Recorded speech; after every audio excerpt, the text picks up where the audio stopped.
After plenty of rumors about a new Galaxy S25 Ultra design, today we've finally got the first look as well as more confirmations on all of the spec upgrades, so hit subscribe now and we'll get right into it. So first up, we've got the only bit of bad news today, and reliable tipster Ice Universe has tweeted to say that the Galaxy S25 Ultra is going to have a 5000 mAh battery with support for 45-watt fast charging, and this means it's not only the same as its predecessor, but even the same as the S23 Ultra.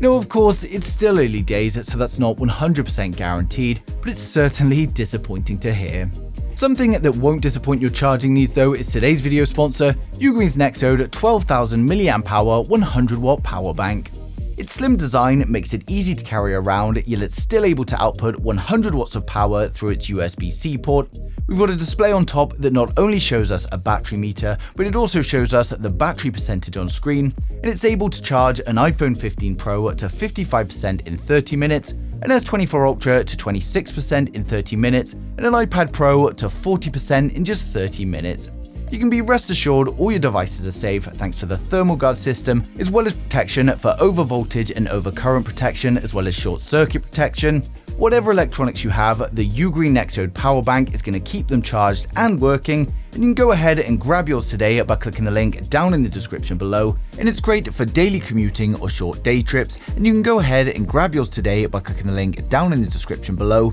and they've even got a choice for a 130 watt or a 200 watt model as well. Now back to the S25 Ultra, and something we didn't expect to hear is news about the specs from Samsung themselves, and in this case it's from the Vice President of Samsung Electronics Mobile Experience Division. During the second quarter earnings call, he specifically named the Galaxy S25, and he confirmed that it's going to be getting top-of-the-line camera and display upgrades, and it's likely they're going to stick with a 200 megapixel primary camera, but hopefully a newer and maybe even a larger sensor. Then we've also got plenty of rumors about a dual 50 megapixel telephoto along with a 50 megapixel ultra-wide. Of course, when it comes to the display, there's been a lot of news about the iPhone 16's new M14 OLED panel supplied by Samsung, so we can only assume that we're going to get a better version in the S25 Ultra, delivering a better color accuracy as well as a higher peak brightness. And then there's also rumors of an in-display selfie camera for the first time on the S series, so this could be why he's so confident about saying top-of-the-line display upgrades.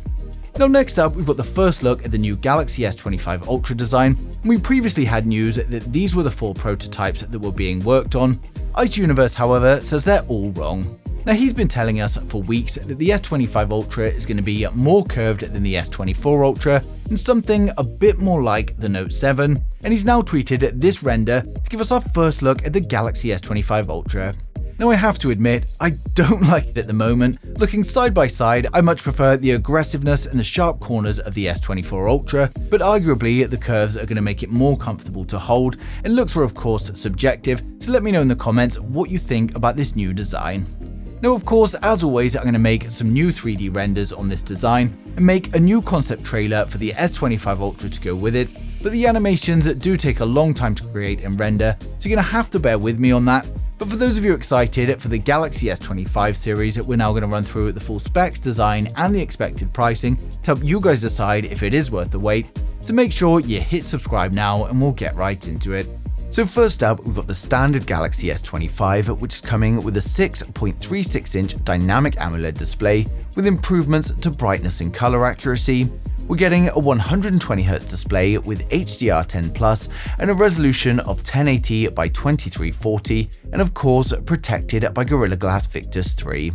We get a 12 megapixel punch hole camera for the selfies, then on the rear it's a triple camera setup consisting of a wide, an ultra wide and a telephoto camera, but unfortunately at this time we don't know the exact sensors being used. It's going to be powered by the Snapdragon 8 Gen 4 in USA, and the global models are going to be using the Exynos 2500, and it's coming with a choice of 8 or 12 gigabytes of RAM and 128 up to 512 gig storage, and this will be UFS 4. It's coming with a 4100 mAh battery with 45 watt fast charging, and it will of course come with 5G, Bluetooth 5.3, Wi-Fi 7 and ultra wideband support, and it's going to be launching with One UI 7 based on Android 15, and it's expected to launch from around $800 in January 25. Now next up, we've got the Samsung Galaxy S25 Plus, which is coming with a 6.7-inch dynamic AMOLED display, and again we get improvements to brightness and color accuracy. We get a 120Hz display with HDR10+,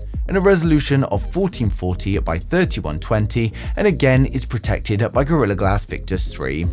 We get a 12-megapixel punch-hole camera for the selfies, then on the rear it's a triple camera setup consisting of a wide, an ultra-wide and a telephoto, but again, at this moment in time, we don't know the exact sensors being used.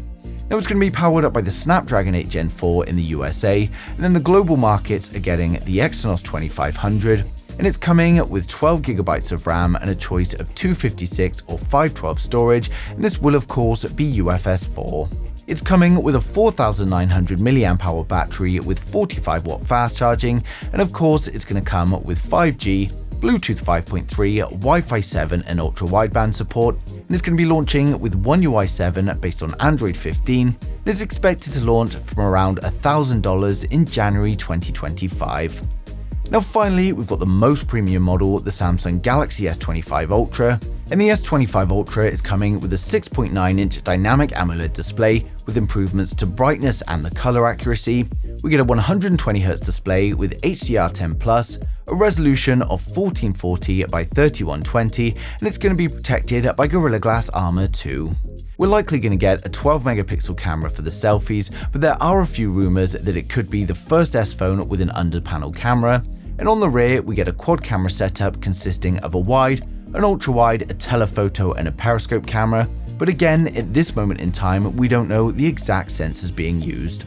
Now it's going to be powered up by the Snapdragon 8 Gen 4 in all regions, and it's coming with 12GB of RAM and up to a terabyte of storage, and this will of course be UFS 4.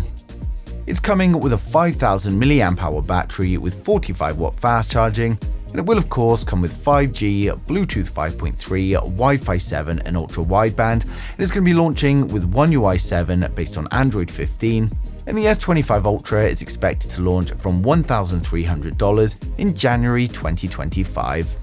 So overall, the Galaxy S25 series is looking very similar to its predecessor again, but we do get plenty of upgrades in the form of a better display, the cameras, the chipset and the software, and there are also these rumors of a new full-screen display with an in-display selfie camera, and if that does happen, then I'm sure many people will be excited. Now, a lot of focus is still going into AI, and with the partnership between Samsung and Google, we're no doubt going to see some impressive new features with the launch of the S25 series, and I'm excited to see what a more curved S24 Ultra is going to look like in the flesh.